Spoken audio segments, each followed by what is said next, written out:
हमारी संस्कृति, हमारे संस्कार सदा रहें हमारे साथ। सब्सक्राइब करें तिलक। प्रार्थना की खुशबू, साइकिल प्योर अगरबत्ती। मैं असुरराज हूं, मुझे ऊंच नीच की कभी न चिंता रही है न रहेगी। परंतु तुमने तो मुझे चिंता में डाल दिया है। तुम बेधड़क मेरी गुफा में क्यों घुस गए हो? प्रेम के धागे में बंधा चला आया। कल कोई मुझसे भी अधिक सुंदर नारी तुम्हें दिखाई दी तो तुम तो उसके प्रति भी आकर्षित हो जाओगे। अवश्य। मुझे अपनी चिंता नहीं है, समस्त नारी जाति की चिंता है। स्त्री के सम्मान को ठेस पहुंचाने वाले राक्षस राज रावण का वध प्रभु श्री राम ने किया है और स्त्री के सम्मान को ठेस पहुंचाने वाले एक और राक्षस का वध मुझे करना है। अर्थात तुम मेरा वध करोगी? इससे पहले मैं तुम्हारा सम्मान भंग कर दूंगा।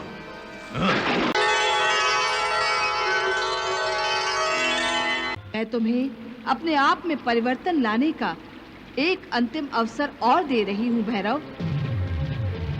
यदि उस पर भी तुम धर्म के मार्ग पर नहीं आए तो फिर तुम्हें मेरा वो स्वरूप देखने को मिलेगा जो पाप नाशनी है। अर्थात तुम नष्ट कर दोगी? हाँ? परंतु मैं तुम्हारी धमकियों से डरने वालों में से नहीं हूं। मेरी बात को समझने का प्रयास करो भैरव। यदि तुम अपने पापी मन का शुद्धिकरण करना चाहते हो तो त्रिकूट पर्वत पर तुम्हारा स्वागत है, और यदि ये भी नहीं चाहते तो वापस लौट जाओ। मैं अकेले वापस नहीं जाऊंगा। तो फिर अब के बाद तुम्हारा हर पग तुम्हें तुम्हारी मृत्यु की ओर ले जाएगा भैरव।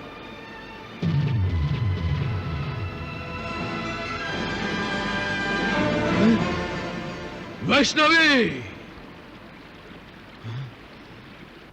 हे वैष्णवी!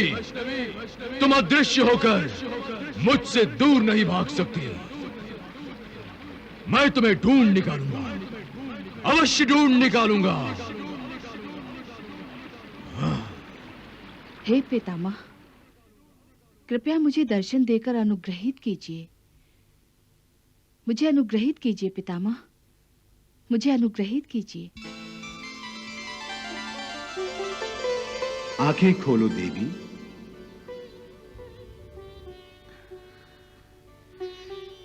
प्रणाम पितामह। कल्याणमस्तु। कहिए देवी, किस कारण से आपने मेरा स्मरण किया? हे पितामह, मैं प्रभु श्री राम की आज्ञा से यहाँ आई हूँ, परंतु मेरे मन में एक भ्रम है। भ्रम? किस बात के लिए देवी? हे पितामह, जब से मैं त्रिकूट पर्वत पर आई हूँ, राक्षसों ने बार बार मेरी तपस्या भंग करने का प्रयास किया है। मैंने राक्षसों का तो विनाश कर दिया है, परंतु अब त्रिकूट पर्वत पर स्वयं राक्षस राज भैरव आ गया है। वो मुझे एकाग्र चित्त होकर तपस्या नहीं करने देगा। हे प्रभु, आप तो अंतर्यामी हैं। आप कृपया मुझे बताएं कि मैं कहाँ बैठकर अपना तप आरंभ करूं। देवी, आप यदि अपने पूर्व रूप का ध्यान करती तो आपको उस स्थान का पूर्ण स्मरण हो जाता। आपने अपने महाकाली, महालक्ष्मी और महासरस्वती, इन तीनों रूपों में इसी पर्वत की गुफा में बैठकर तप किया था। इसी कारण यह पर्वत त्रिकूट के नाम से विख्यात है। आप इसी गुफा में जाएंगी तो आपकी स्मृति सजग होगी और आप इसी गुफा में तप करने बैठेंगी। पितामह, आपका संकेत मैं समझ गई। एक बात और है देवी, भैरव के मन में आपके प्रति जो अश्लील पाप है उसे अब तक तो अपने मन में ही छुपाए हुए हैं। उसके इस पाप का दंड देने से पहले इसे दर्शाना होगा। इसके लिए पहले आपको एकांत में जाना होगा। एकांत में पापी खुलकर सामने आता है। इस उद्देश्य को साकार करने के लिए यही उचित है कि आप गर्भ गुफा में प्रवेश करें। आपका सुझाव उचित ही है पितामह। शेष स्वयं समझ जाएंगी कि गर्भ गुफा में भैरव के पहुंचने पर आपको क्या करना है। हे परमपिता, मुझे आशीर्वाद दीजिए कि मैं अपने उद्देश्य में सफल हो जाऊं। यशस्वी भव।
ओम विष्णवे नमः।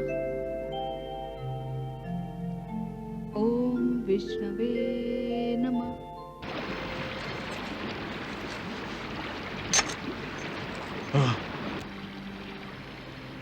वैष्णवी, तुमने अदृश्य होकर मुझसे मुंह तो छिपा लिया है, परंतु मैं जानता हूं कि तुम अपनी माया का प्रयोग करते हुए यही मेरे आसपास हो। इसी त्रिकूट पर्वत पर तुम्हारा निवास है, परंतु तुम मेरे सामने नहीं आना चाहते।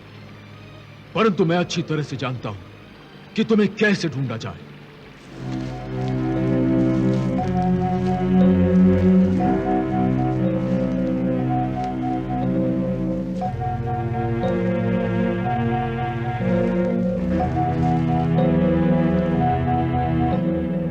अरे कौन हो तुम?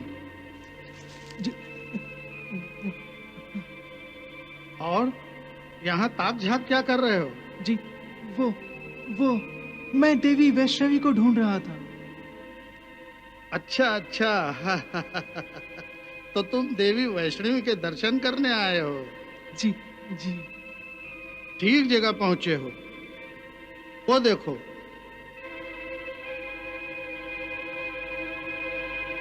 वो गर्भ गुफा है।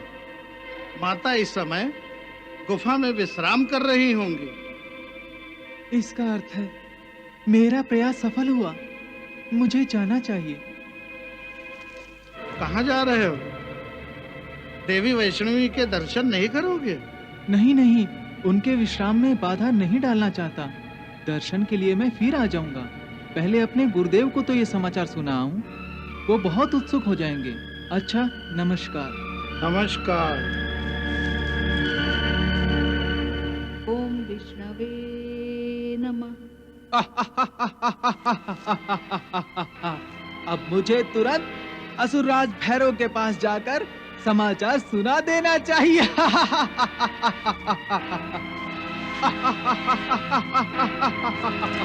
असुरराज, असुरराज। हाँ? हे असुरराज, मैंने वैष्णवी का पता लगा लिया है।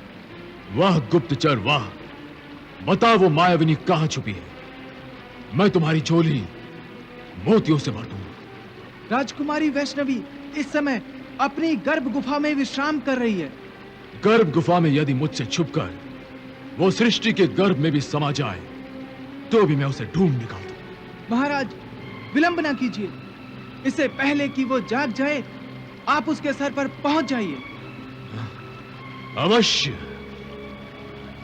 वैष्णवी, मैं आ रहा हूं, मैं आ रहा हूं वैष्णवी, मैं आ रहा हूं।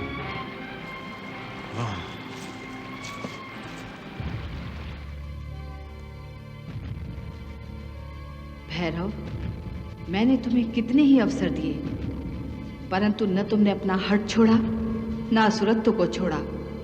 समस्त लोग मुझे माता समझते हैं, परंतु तुमने मुझे केवल एक सुंदर शरीर समझा। तुमने नारी का, जिसका प्रथम रूप माता है, आदर करने के बजाय अनादर किया है। तुम केवल सुंदरता के पुजारी हो, केवल वासना के मारे हो। इसलिए मैं समस्त संसार को तुम्हारे माध्यम से ये दिखाना चाहती हूँ कि नारी को देवी और माता न समझकर उसका अपमान करने वाले की क्या दुर्दशा होती है। हे भैरव, हे वासना की दासी आत्मा, तुझे मैंने अपना दिव्य रूप दिखाया, उस पर भी तूने अपनी कुदृष्टि ही डाली और अपनी वासना को प्रेम का नाम दिया। परंतु अब मैं तुझे अपना दिव्य रूप नहीं, वो रूप दिखाऊंगी जो तेरी वासना को केवल वासना ही प्रमाणित कर देगा।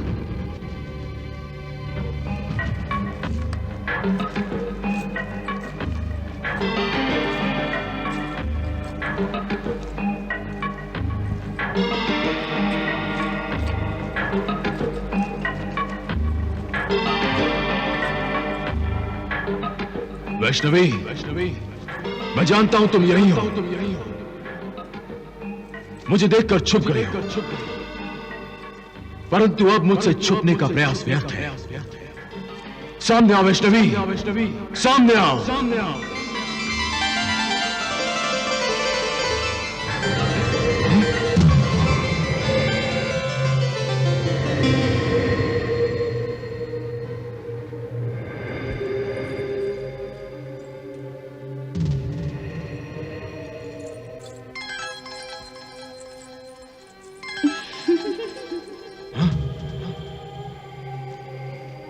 अब मुझसे लज जाने का क्या लाभ?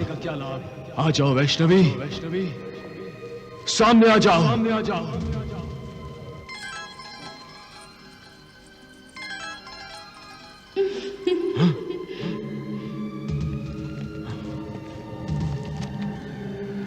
यूं मुझे क्यों सता रहे हो? ये कैसा खेल खेल रही हो मेरे साथ? कहां हो तुम? कहां हो वैष्णवी? कहां हो तुम?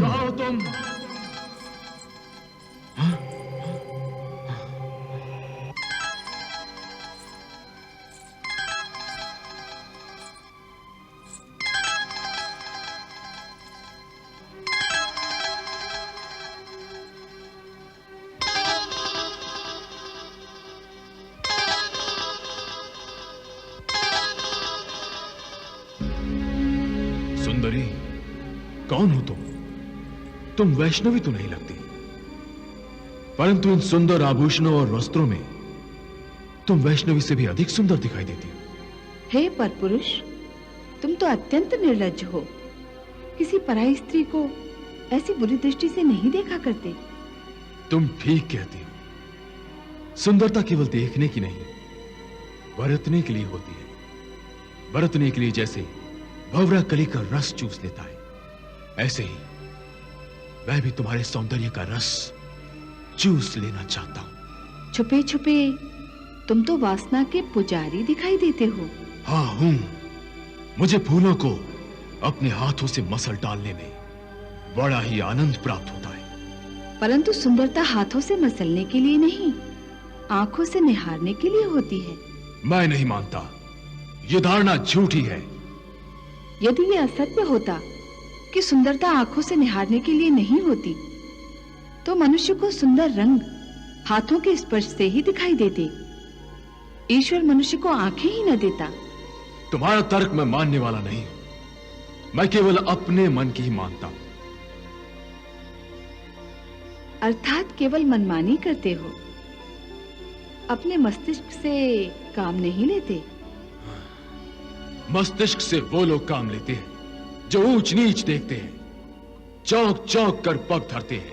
मैं असुरराज हूं, मुझे ऊंच नीच की कभी न चिंता रही है न रहेगी। परंतु तुमने तो मुझे चिंता में डाल दिया है। तुम बेधड़क मेरी गुफा में क्यों घुस गए हो? प्रेम के धागे में बंधा चला आया। अच्छा, किसके प्रेम में?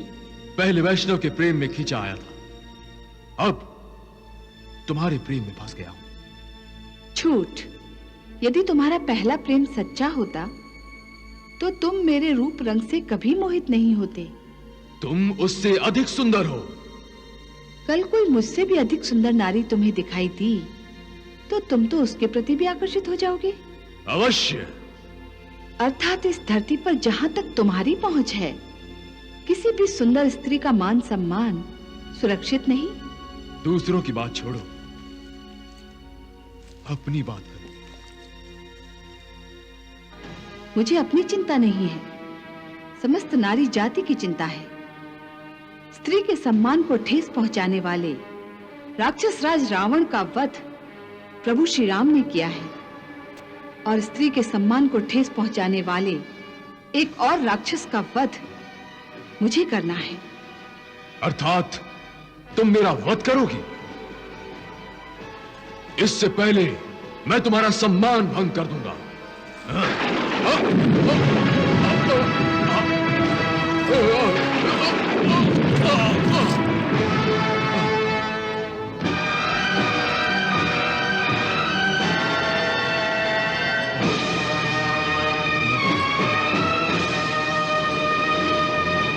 हे मूर्ख प्राणी, तेरा अंत निकट है, परंतु इस गुफा में नहीं।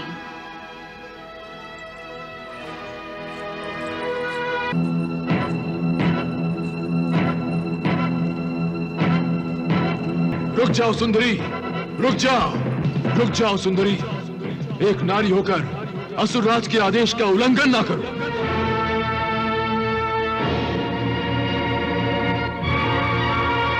हे दुष्ट राक्षस भैरव, मैं तुझे वहां भी मार सकती थी,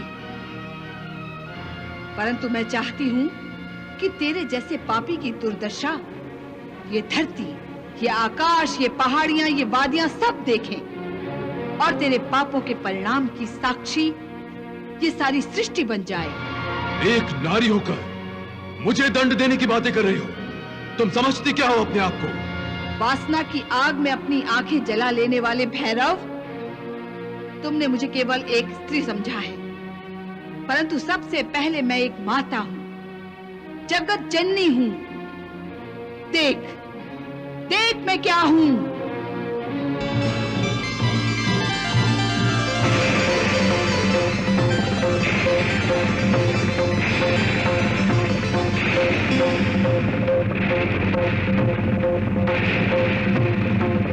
तेरा अंत समय आ गया है भैरव।